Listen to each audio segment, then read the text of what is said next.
What up, your Timos here.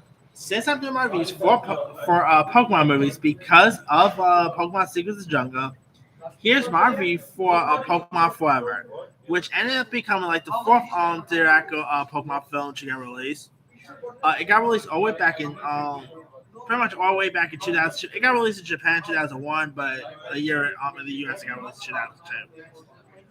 Now this now one thing about Pokemon Forever is remember in like one of the plot points of the Pokemon series was like this GS ball, Ogax actually take the GS ball to Professor Isaac, and they never understood what's on the GS ball, who's in it or anything like that.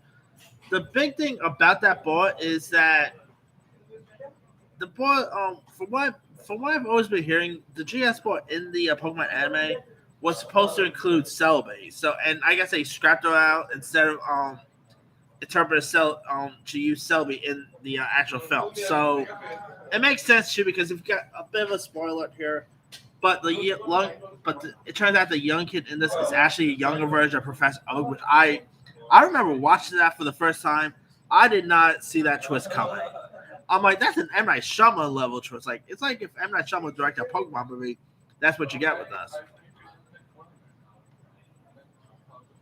Anyway, this time around, you got Ash who travels with Pikachu and other friends to this island to investigate this to especially rare species of Pokemon named Celebi, and with the help of this person named Diana and her grandmother, Ash manages to capture Celebi and discovers that the creature has power to time travel. To, so I always found that to be really intriguing. This of course takes place during the forest of the Johto region. And Selby is pretty much able to time travel, which I always found it pretty cool.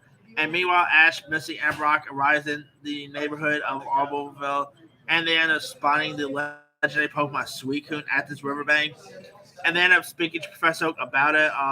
And the trio learn that he have encountered Suicune himself many years ago, but they have to depart before he can explain how. And the group are taken to this mysterious forest by this local named Mr. White. But of course, but they encounter this elderly Tawaha and her granddaughter Diana, who are one of the forest of the voices of the forest. And so Selby and Sam ends up appearing from the past and the former heights, while Sam also comes to the terms with his displacement.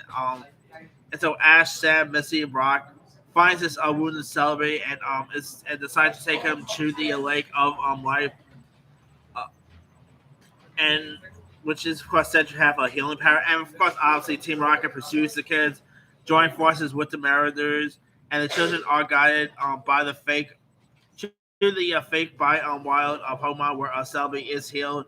And that night, Ash and Sam bonds, hoping the latter can return to his era. And so, of course, of course, the next day, the Mars pretty much confront the group using a dog ball to capture Celebi and uses an intense powers over nature to pretty much in a case in a enormous dragon hide in like armor made from the forest. So yeah, I mean, I always thought Pokemon Forever was really intriguing. The character Celebi has always been a very interesting character. I mean, a Pokemon that could travel through time is intriguing. Whoever knew that Pokemon could actually have will also have time travel elements in this. I always found that to be very fascinating. And so, of course, Celebi pretty much takes Sam back in time, who pretty much promises to reunite with Ash in the future. And so, like the Marauders, and they're pretty much freeing Pokemon go on their separate ways. And so, yeah, of course, that's when pretty much we find out that then we end up pretty much finding where like Tracy discovers that Oak sketchbook and inserts it into the bookshelf. And it turns out that pretty much that kid Sam is actually it's pretty much Oak, but he time traveled. So I always you can definitely tell that's actually Oak too because it definitely has like the same hair as Oak. Definitely looked like a younger version of Oak. So I always found that to be very intriguing. Why is his character named Sam? I still don't. I never understood that one. But anyway, Of course, Suicune has always been a intriguing character in my opinion as well. And it's definitely pretty much a film that us Pokemon fans will enjoy. It's definitely a really intriguing one, cool storytelling.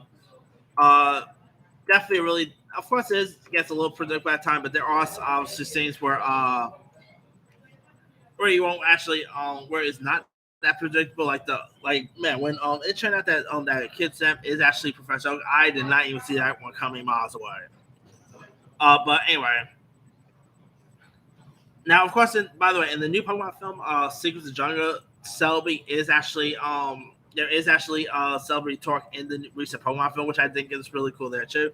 I mean, you don't really see Celebi much in the anime stuff, so in the shows that or anything like that. But I still always thought Pokemon Forever was a really intriguing one. Definitely a really cool plot. So yeah, not bad fourth installment in my opinion. Anyway, let me let you guys. Have you ever watched Pokemon Forever? If so, what show? Were you a fan of it? Were you not a fan of it? Drop comments below. Don't forget to like, subscribe, hit that bell for notification. This is Simon signing off.